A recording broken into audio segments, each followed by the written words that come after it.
Coming up on the program, my guest used to be a weatherman, but he's always been a bluesman and a guitarist. It's Lew Jetton.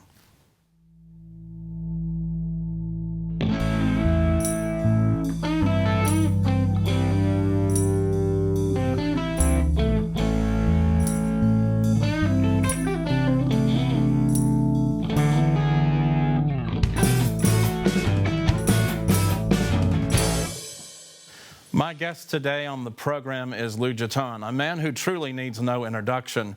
You probably recognize him from television because he was a meteorologist for WPSD-TV. He's also a bluesman, blues musician with Lew Jetton and the 61 South. He also has had solo career work, albums released. But first, before we talk to Lew Jetton, let's go ahead and listen to him. I moved to Paducah, Kentucky in 1989 with my first wife, and this song is kind of like about my first marriage. It is called Betcha, because my first wife got a job on the casino boat. This is in 93, I believe, and then before long she's hanging out with the other dealers, then before long she's like carrying on with some of the dealers, and then that led to our divorce, and eventually she ran off with one of the dealers that she had met on the casino boat. And so this song is all about that. It is called Betcha. And I'll tell you what, if I ever see that guy, I'm going to shake his hand and buy him a beer because he saved me from a lifetime of misery. Here it is. It's called Betcha.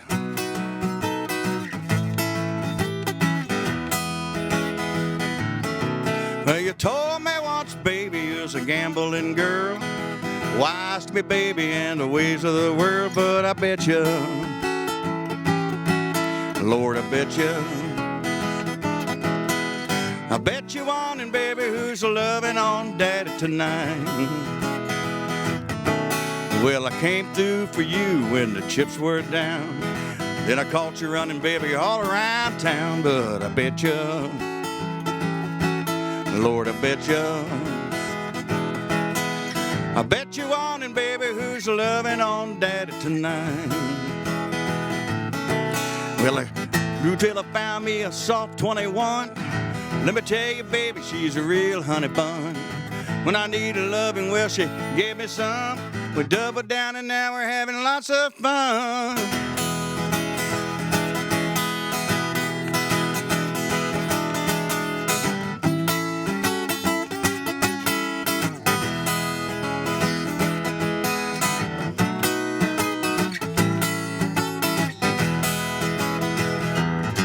Well, I drew till I found me a soft 21. Let me tell you, baby, she's a real honey bun. When I need a loving, well, she gave me some. We doubled down and now we're having lots of fun. You told me once, baby, that you wouldn't look back, but the deck and my honey sure look mighty stacked. And I bet you, Lord, I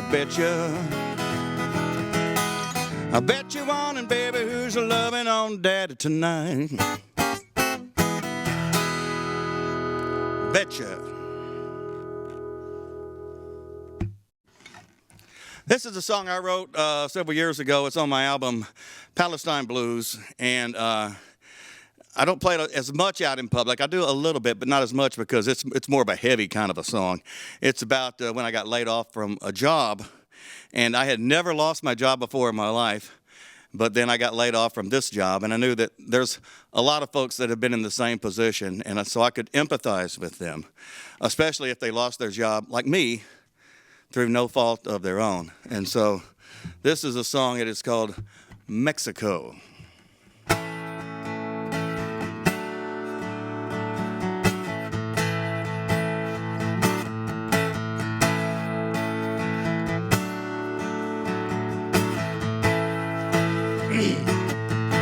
Don't know why I hang around.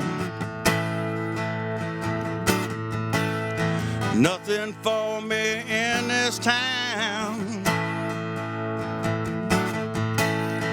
Maybe someday head on out. Ain't no use to sit and pout. Every month I get my check.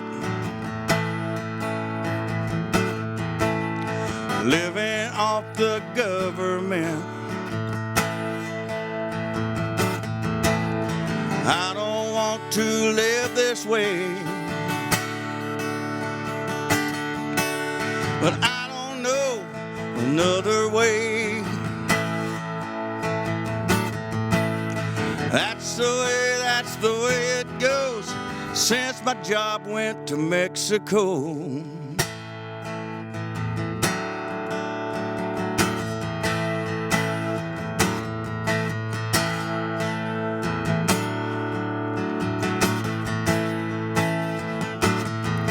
Wish I had a brand new car.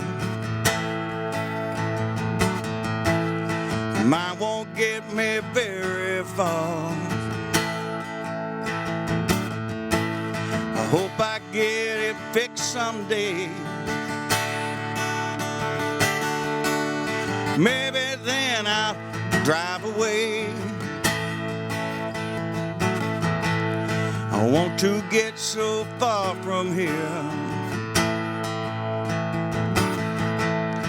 Where I go, I just don't care. I know what they think of me. I see how they look at me.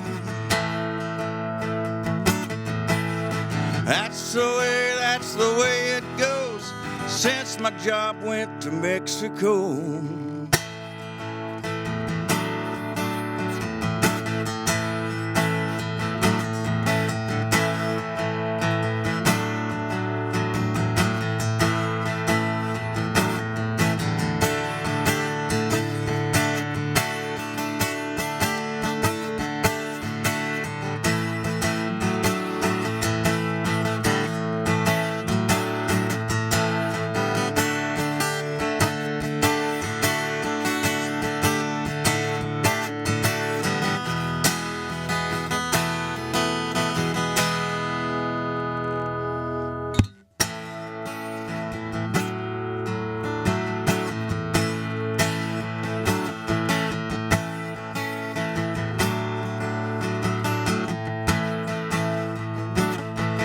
They say I'm getting rich off you.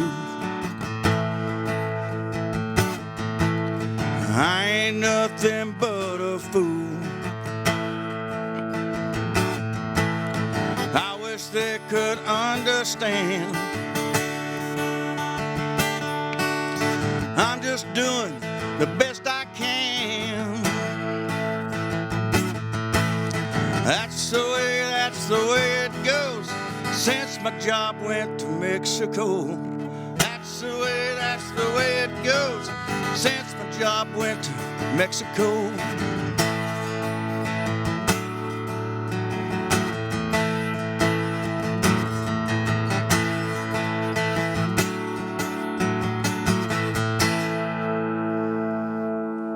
That's Mexico.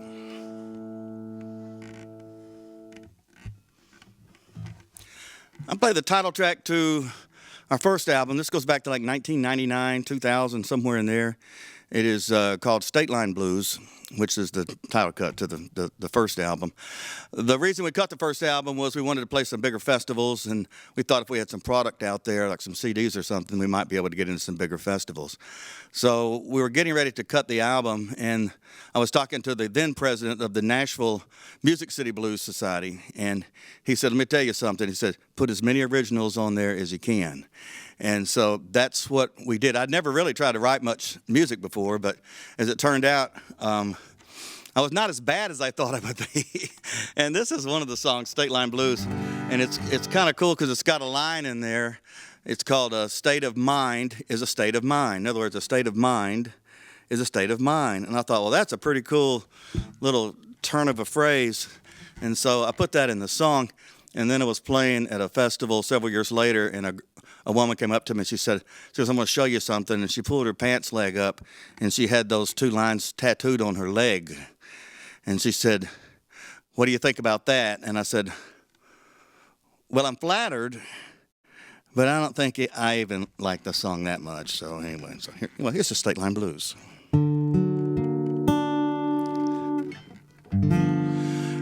There's a place by the river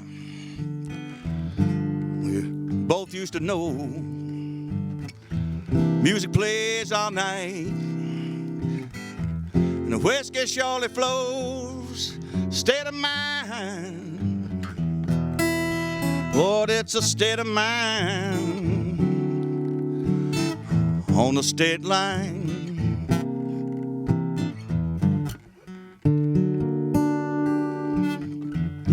Got a gal in Mississippi, got a girl in Tennessee. Lord, if they knew about each other,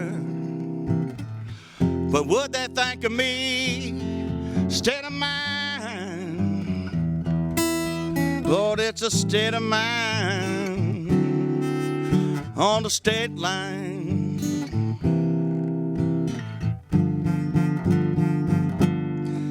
Well, I'm slipping and a sliding, don't know where to go, between a rock and a hard place, Lord, and nobody knows there's a fork in the road. Man, which way to go? I'm standing on the state line in the middle of the road. Now, if you hear what I'm saying, then you know just what I mean. It's not one way or the other. It's someplace in between. State of mind, Lord, it's a state of mind on a state line.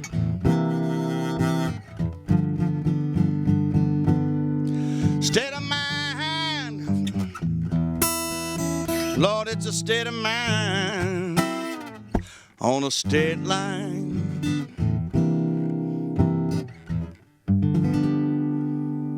State Line Blues.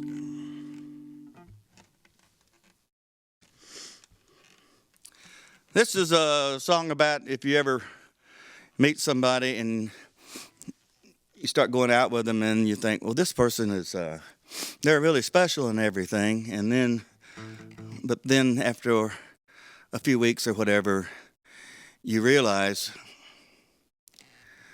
that they're crazy. And then you just want to just move on. It's called Move On, Yvonne.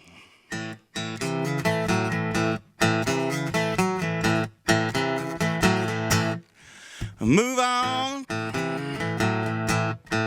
Yvonne. Move on, Yvonne. Move on, Yvonne. Now, Yvonne, you're crazy. Yvonne, just maybe. Yvonne, don't hate me. Move on,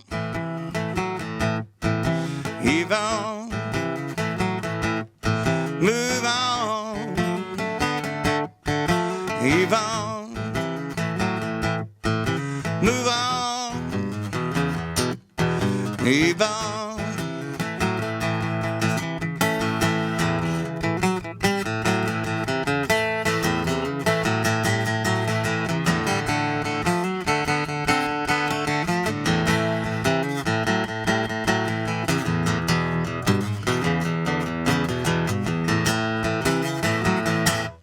Now, Yvonne, you don't know. Yvonne, you must go. Yvonne, no, no, no. Move on, Yvonne. Move on, Yvonne. Move on, Yvonne. Well, move on, Yvonne. Now move on, Yvonne. Move on, Yvonne.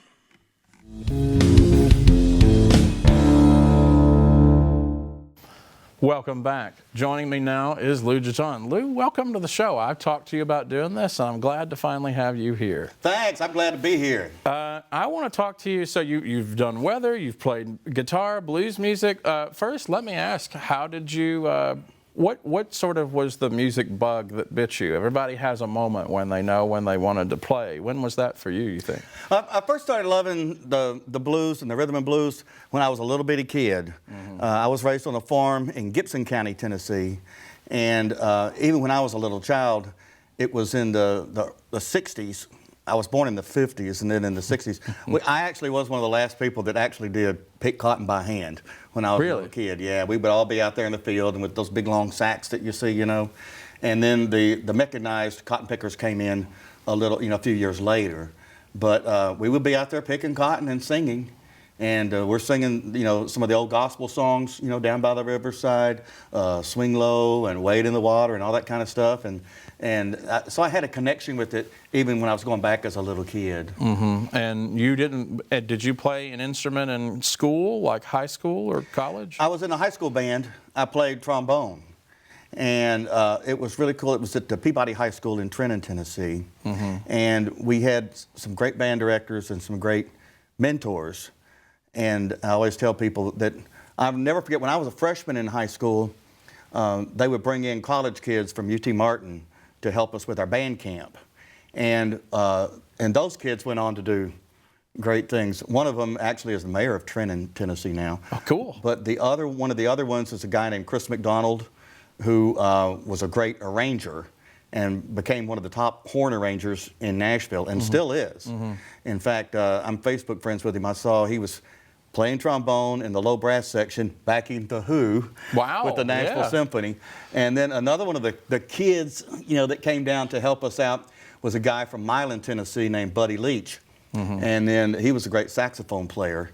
And for the last 20 whatever years, he's been the saxophone player with George Thorogood and the Destroyers. Man, and it's just talk crazy. About a connection. It's crazy, yeah. Well, this little high school and all these kids come up and they did so well, but they inspired us, Yeah, it's just so cool that you were exposed to such amazing artists at a young age. And did that ultimately lead you to guitar music? When did you start playing guitar? I started playing guitar. I was in college at Middle Tennessee State, and at that time, you could walk down the hall of the dormitory and almost every other room somebody's playing guitar, mm-hmm. And so I said, well, I always wanted to learn how to play guitar, but I was like a lot of people. I'd started learning and then quit, started learning and then got bored or whatever and then quit. But this time, I'm in college, I got all this time on my hands, and I got all these players that I can jam with, so I stuck with it. And the guitar player that taught me was a fellow student of mine. And this is how it goes. This is a quintessential Nashville story. He's in school with me. On Fridays, he jumps on a bus and takes off, and he's playing guitar with Louise Mandrell and R.C. Bannon. Wow. And he taught me my first lessons. But there were all these other kids at MTSU at that time. You had a kid who was a production assistant on Stevie Wonder's Songs in the Key of Life. Oh, yeah, great record. Yeah, you had just all of these great artists and also producers and everything, and you're just exposed to it. So you just found collaborators kind of wherever you were at college. Well, I was trying to be a sponge. I was trying to learn from these guys, and I did learn quite a bit. Plus, it was what we call a commuter college, like this one, Community College Paducah. Yeah, so on the weekends, everybody's gone. I'm there by myself. I don't have anything to do. So I'm playing guitar 8, 9, 10 hours a day on the weekends. It's a lot of time. And that's where you pick something up quickly. Yeah, and playing that many hours, it requires a lot of dedication, something that a lot of artists may need to learn over time, that kind of discipline that goes. Well, then too, we didn't have video games, and we didn't have cell phones, we didn't have all these other things that are So what were you going to do, right? Yeah, that's all you had to do, Well, eat pizza and play guitar. So who influenced you? You said you picked up guitar.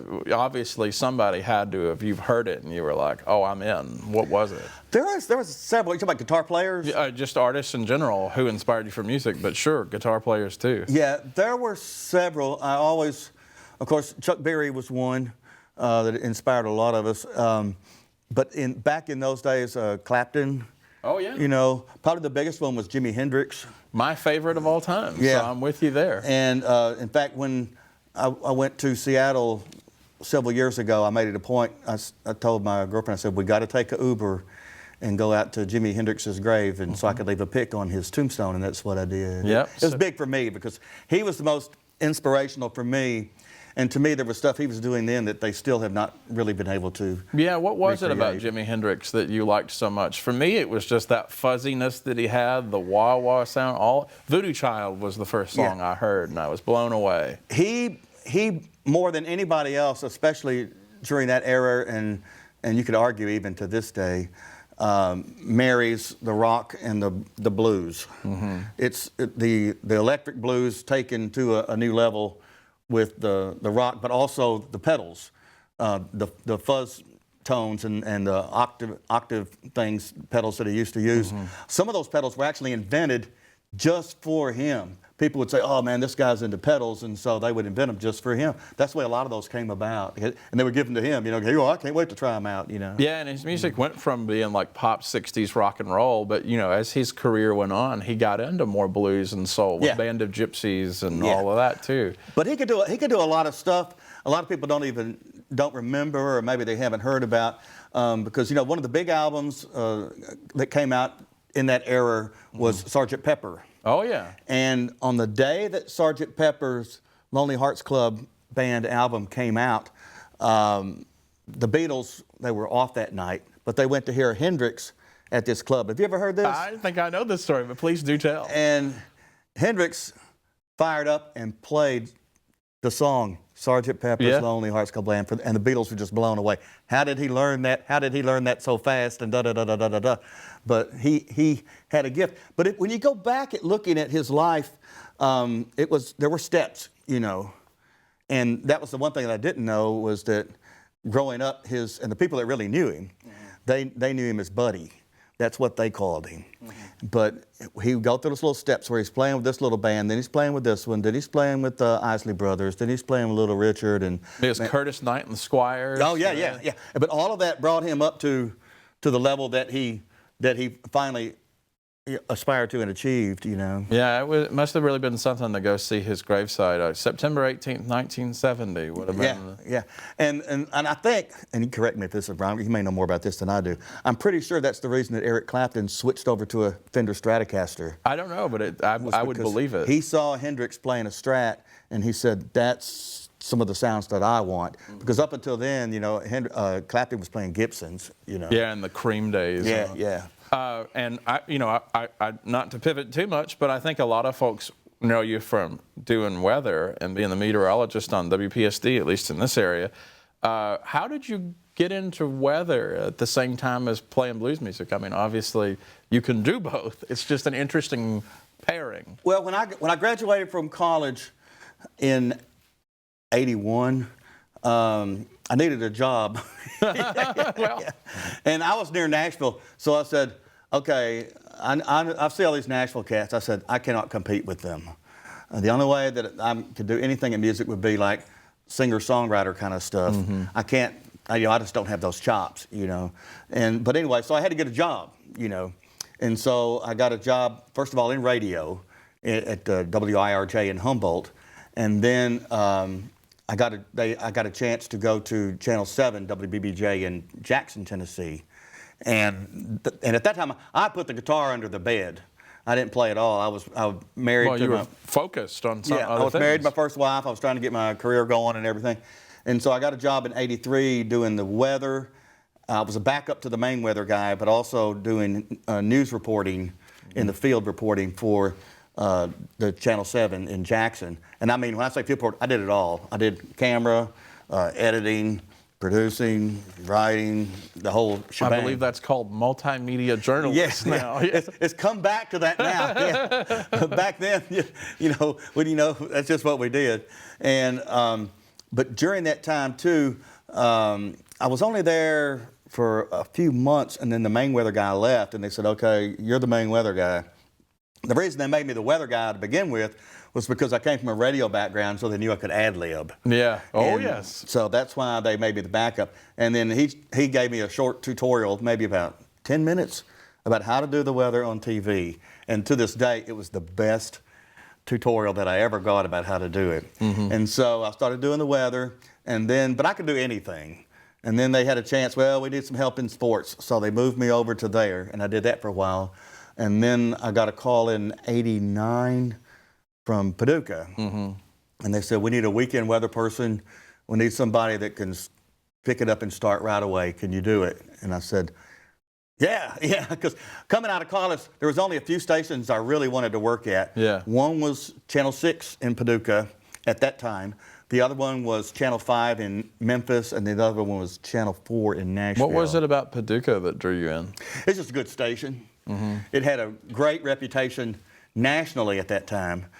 Fred Paxton was known as one of the greatest owners of local television. In fact, he was on the board, he was the chairman of the board of the local NBC affiliates nationwide for a time. Wow, it's quite an accomplishment. Yeah, he was just a really good owner. You couldn't work for a better man than Fred Paxton. Did you like doing the weather? Yes.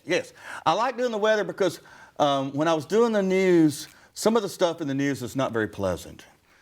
I'm aware of this as a morning news person on our NPR station. Yes. Well, I mean, I had some deals to where I didn't like I call it the meatball stuff. You know, we've got a multi-fatal car accident. Lou, we need you to go out there and shoot. And I didn't like that. Yeah, right. And I'll never forget. I shot one where there was like 5 people killed, and I went out and shot it, and I got back to the station. This was in Jackson, by the way. And then I'm looking around and stuff, and the soles of my shoes were red.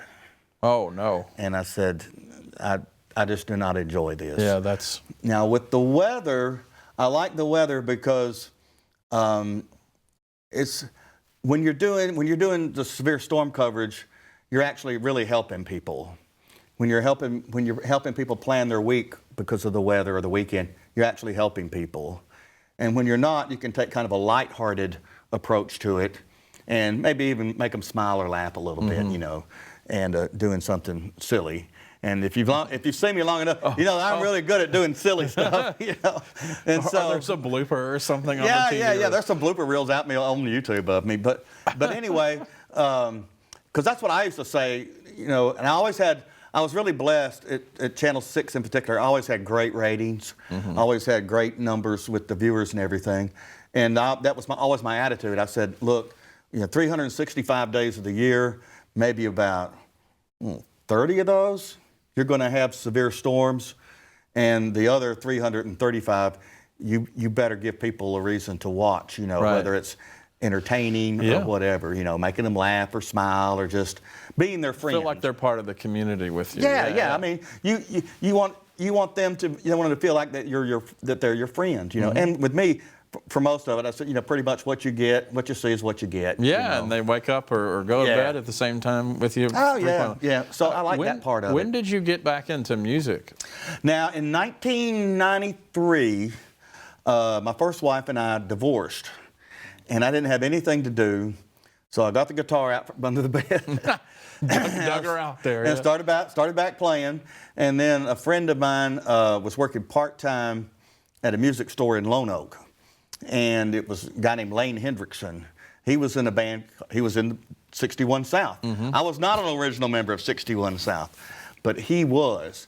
And he worked part-time in the music store, so I didn't have anything to do, I told you. Yeah. I would go in there and just pick up guitars and play them, like that. And then one of their guitar players, a guy named Moody Burke, worked at Continental Tire in Mayfield. Well, they shut that plant down. His job got shipped to North Carolina. And so this guy had seen me play in the music store. He said, hey, you want to come play with our band? And I said, sure, yeah, And so that's how I started playing with 61 South. And then about 6 or 8 months later, maybe, something like that. Lane Hendrickson split for New Orleans. He wanted to play in New Orleans, and so at that point, you know, the other guys in the band said, "Would you like to be the front man?" And they go singing. I've never done that before. I don't know if I can do it or not. But so I did it and got better at it, and I'm still trying to learn how to get better. Talk to me about the band and sort of the sound of the 61 South. Like, how would you elevator speech kind of explain what you are? It was a blues band. I mean, they were hardcore. You had J.D. Wilkes on harmonica. You had Jeff Statler from Cape Girardeau. You had Eric Eichholz on the drums, and who's the only original member that's still left. You know, everybody else has like moved on or been replaced or whatever like that. But yeah, they played what we would call standard Chicago blues for the most part. And then when I came in, we stayed with that. We added a little bit more kind of like Stevie Ray Vaughan kind of stuff. You know? Was he a nice influence for you as well? Oh yeah. He was a big influence. Which you can look at that two ways. You can go, oh, Stevie Ray Vaughan's a big influence, but when you say it that way, it's also, you might as well be saying, you know, Albert King, he's a big influence. Right, because that's where a lot of Stevie Ray came from.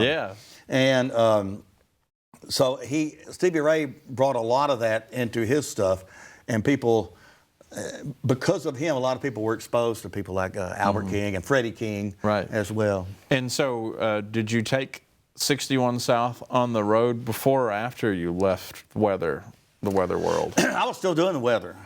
Yeah, I did the weather. So I started playing with them in '94, and I was at Channel 6 until 2007. Yeah. So that was, what, 13 years? I remember when you were signing off then. That's right. 13 years. And I did every single shift you could do, you know, during that time.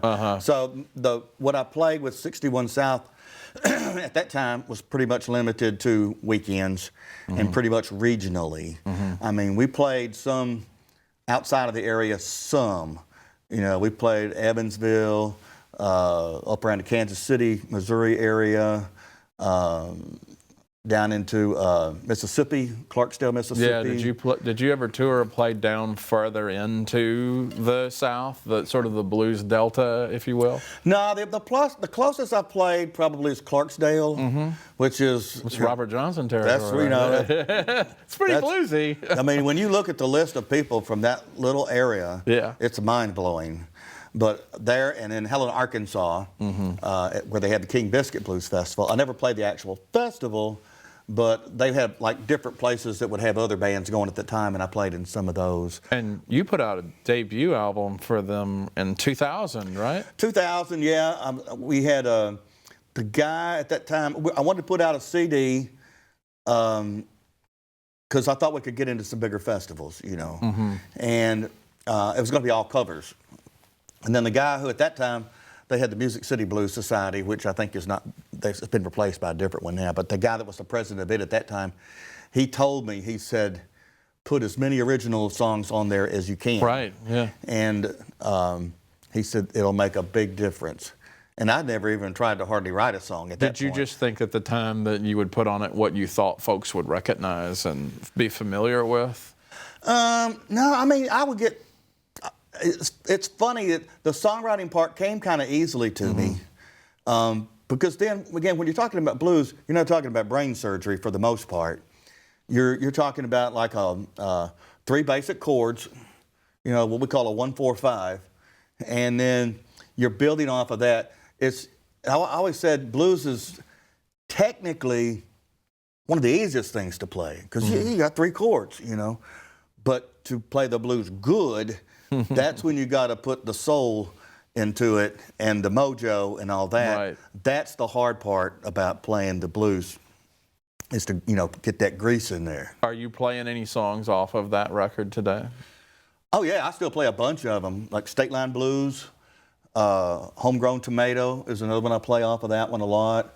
Getting Colder, Show Me. I want to ask about one. Waffle House Woman was a very popular tune in your world. You said I believe it's highly requested, right? That's probably our most requested song, and I was joking. And it's made me the most money because I put that album out in 2006, 2005, 2006, somewhere in there. And I wanted to do this album, and of course, then again too, I'm putting as many originals as I can. So it's all originals except for maybe like a couple of songs. And but I had an idea. Somebody had told me, they said, if you want to, one of the things you can do to help, get more airplay or whatever, is to get what we call influencers, or whatever we called them back then, to buy into what you're doing and take ownership of it. Right. So I had rough mixes of all these songs on this CD, and I was in a message board group back then. I think we called it a list serve. Remember those? Yes, I do. I was in one of those called Blues L. And I knew we had Bill Wax in it, who was program director for XM's Bluesville channel, but had all these other people that were in there too that I become kind of friends with, from talking to them on listserv. So I sent all of them copies of these rough cuts, I said, hey, tell me what you think of this. Tell me, what do you think I could do to make this better or whatever, Yeah. And of course, what they did was they listened to it and they go, oh man, this is really good. And then they would turn around and email Bill Wax, man, you got to play this on Bluesville. And it worked. Yeah. It worked. And because I didn't have any radio promotion, I didn't have what we call a record plugger. Yeah, right. I didn't have anybody like that. For subsequent releases, I did. But I didn't on that one. But he liked it. He played it, and he liked it. Can you tell a little bit about what folks can expect with that song, like what it's about? Waffle House Woman is a kind of endearing song about the ladies who work at the Waffle House. And because they're the best. We have a Waffle Hut here, too. Yeah, they're the best. And what's crazy about it was, obviously, and I would start playing that one. We used to have an open mic night at Cohen's downtown. C.C. Cohen. Yeah, and I would try out new material there. And if it went over well, then I said, okay, well, this is a keeper. And that was one of them that I played that song. People would just, they would just laugh hysterically. And I said, okay, that's a keeper. and so, I started playing it, getting more requests and this, that, and the other. And it got around all the way to the point to where I got a text message one day, or a Facebook message, from the lady who's the district manager for Waffle House in this area. And she said, I love your song, Waffle House Woman. I said, oh, well, thank you. She said, by the way, we're replacing some of the booths at the Waffle House in Benton. Do you want a Waffle House booth for your house? Absolutely. And I said, sure. Man. So she fixed me up. I've got a Waffle House booth with the table. Oh, that is so and cool. The mats, with the menu on them. The service, with the sugar thing and the salt and pepper, and even the little caddy with the jellies and That's jams, so cool. and I want to come see that. Yeah, I put a picture out of it every once in a while on the Facebook. But yeah, she set me up with a real deal, authentic Waffle House booth in my house. It's really cool. And you've had a couple other albums that were out, and I want to ask you, just a couple of years ago, I guess it's 3 years ago now, Deja Hoodoo came out, right? Yeah, that was kind of like a greatest, I don't want to say greatest hits, but a best of or whatever. It's all original. There's no covers on that one. And it was picked from the previous 5 or 6 albums or whatever it was. And I took the CDs and everything, and I sent them to Wes Henley in Jackson, Tennessee, who was Carl Perkins' longtime band leader and lead guitar player. He's got a studio down there and does really good work. And he remastered all of it and then put it together so that we could put that CD out. Yeah, and I want to ask you too, one of my favorites that I know you play is Who's Texting You? I like that. Yeah. It's you've taken a modern tech approach to the blues. That was one that when we recorded that one, and I'd sent a copy of the rough cuts to Larry Grisham, who was with the Beat Daddies, a really successful band. He was a good songwriter. They were on the Malaco label for several years out of Jackson, Mississippi. And when he heard that song in particular, he said, this is a really good one. He said, you should hire a record promotions guy to help get this one wider airplay. And he hooked me up with a guy in Southern California named Frank Rozak. And so we started working together with that one because Larry passed away 4 or 5 years ago now, unfortunately. But Larry said, these are some good songs. You need to get some better professional representation for them. Yeah, and I want to mention, too, one of the other things aside from what I do, I'm the host of Morning Edition also on NPR, WKMS. You host State Line Blues radio program on Sunday nights. Yeah, I started doing that one. The first time, we started doing it originally in 2016, we called it the Sunday Night Blues Review. And then we wanted to pick up some other stations. And because the stations that we were using at that time, we used WDXR in Paducah. I think we used Shotgun Radio out of East Prairie, Missouri. But I said it would really be nice if we could get on KMS because they've got a much bigger signal. And so I talked to Tracy Austin and also John Griffith, who used to host a show called State Line Blues. Oh, yeah, for John's years. a friend, yeah. And I asked him, I said, can we, what do you think about adding WKMS and then bringing this name back and bringing the show back like this? And they said, oh, this is great. And so that's what we did. And you were asking me, I don't know how many years ago we actually did that, changed the name to State Line Blues and everything, but it's been a good fit. Yeah, I enjoy the program too. I listen to a lot of programs on our station. And so we've got that one. We've got a station in Jasper, Indiana. We've got an internet station called Southern Roots Radio out of Columbia, Tennessee. They're on Live 365, I think. And you've been playing around solo shows. I've seen you recently at a couple of different shows. Are you working on anything right now? I'm always trying to think of new stuff to do, and eventually I may try to put out a solo acoustic album because I've got some stuff, but you know how you hear other people like, I've got like a scrap of paper here, a scrap of paper here, a scrap of, they got all bits and these songs like here that I need to sit down and kind of put them together and finish, and maybe we'll. So. Yeah, well, Lew, it's always a good time talking to you. I know we're going to get back to some music in just a second, but it's always a pleasure talking with you. Well, it's nice to talk to you, and nice to meet you, and I love what you're doing with the local music scene, calling attention to a lot of folks that really need to be heard. And of course, I appreciate your work on the WKMS as well. You're doing a great job there. Well, thank you. And we'll be right back with more Lew Jetton in just a second.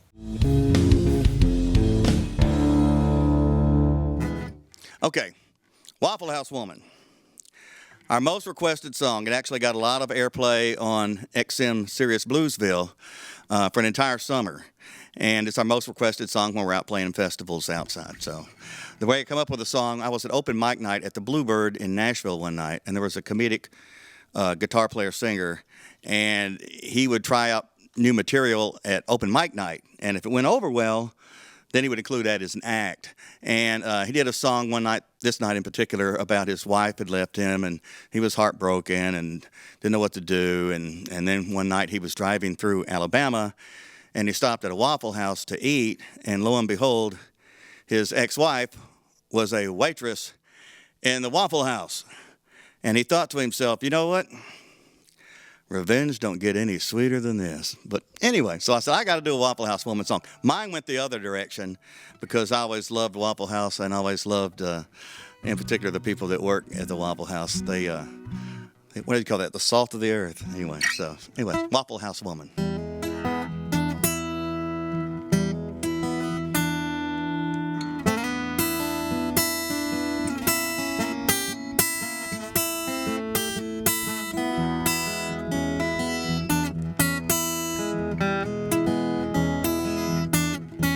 Lord, I got me a little woman and she's all that.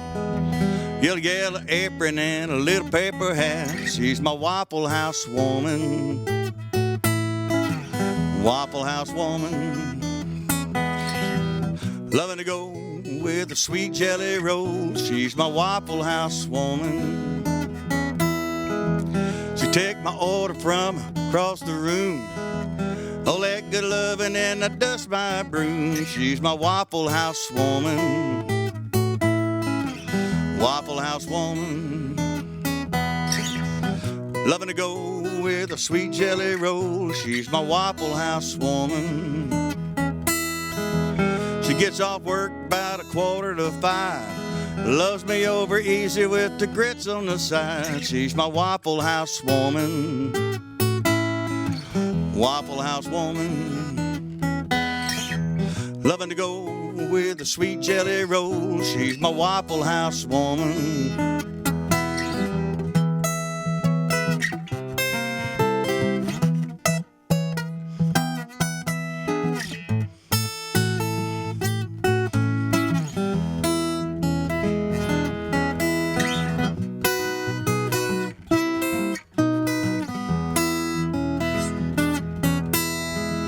300 pounds, or at least in the zone, but you know, she ain't fat, man. She's just big boned. She's my Waffle House woman.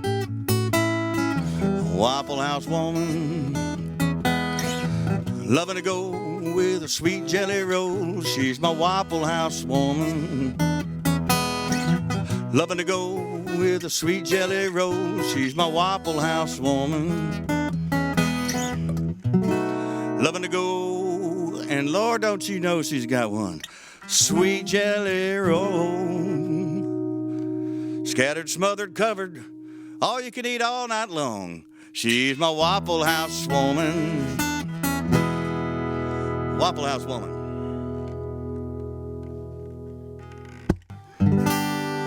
This one has not been on any album. We've been playing it for a few years. Probably would like to record it at some point, though. It's got the middle verse. My mom's 90 years old now, and every time I play it and she's around, I have to go to, Mom, this verse is not about you, okay? It's just made up, all right? You'll know what I'm talking about when you hear it.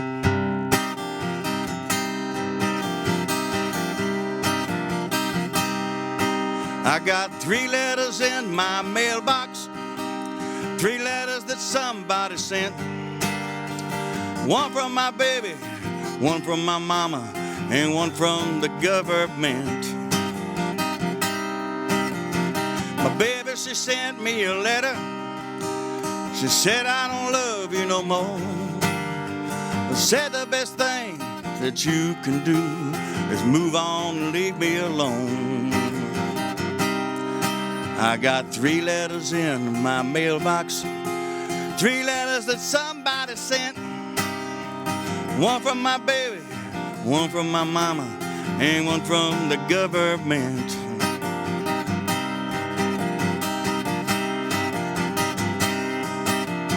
My mama, she sent me a letter. She said, I guess it's time I come clean.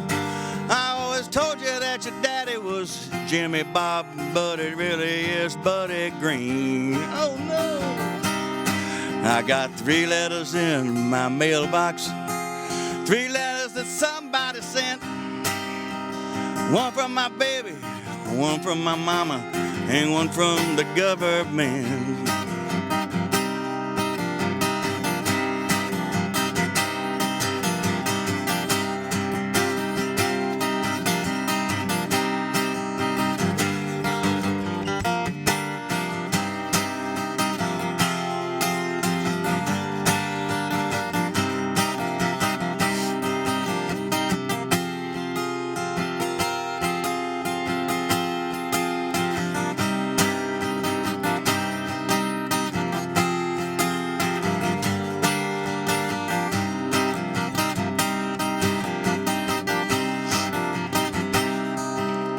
The government sent me a letter. They said your taxes about to go up. Don't bother telling us you disagree, because we really don't give a care. I got 3 letters in my mailbox, 3 letters that somebody sent. One from my baby, one from my mama, and one from the government. One from my baby, one from my mama, and one from the government.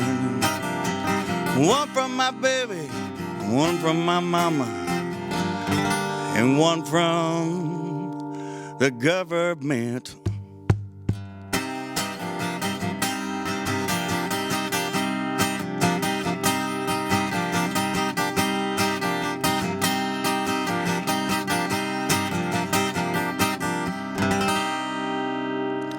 first 3 letters.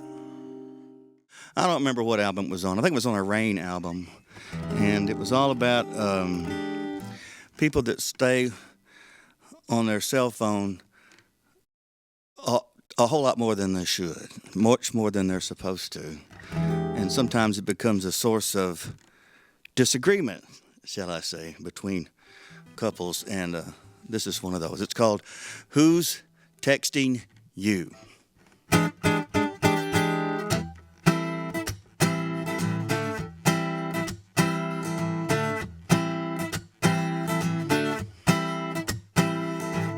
There you go on your phone again.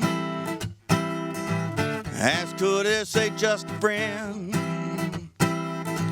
You text all night till 3:45.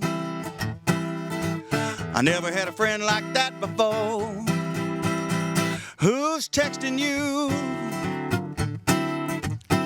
Who's texting you? Who's texting you? Who's texting you? Keep on sneaking off by yourself, spending more time with your BFF. Your fingers move at the speed of light.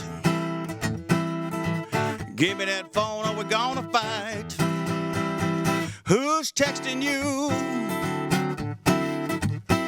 Who's texting you? Who's texting you? Who's texting you?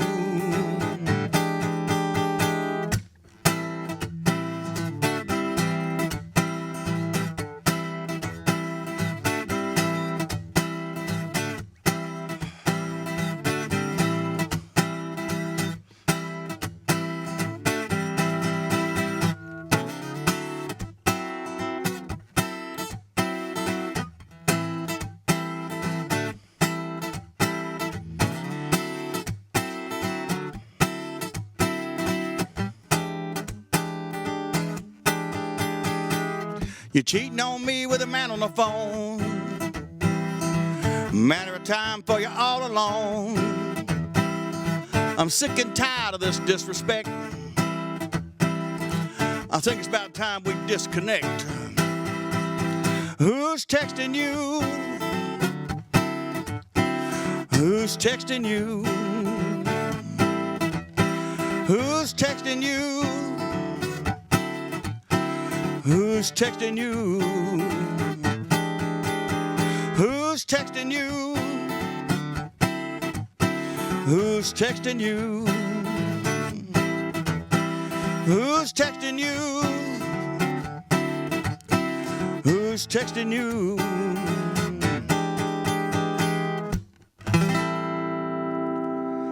Who's texting you?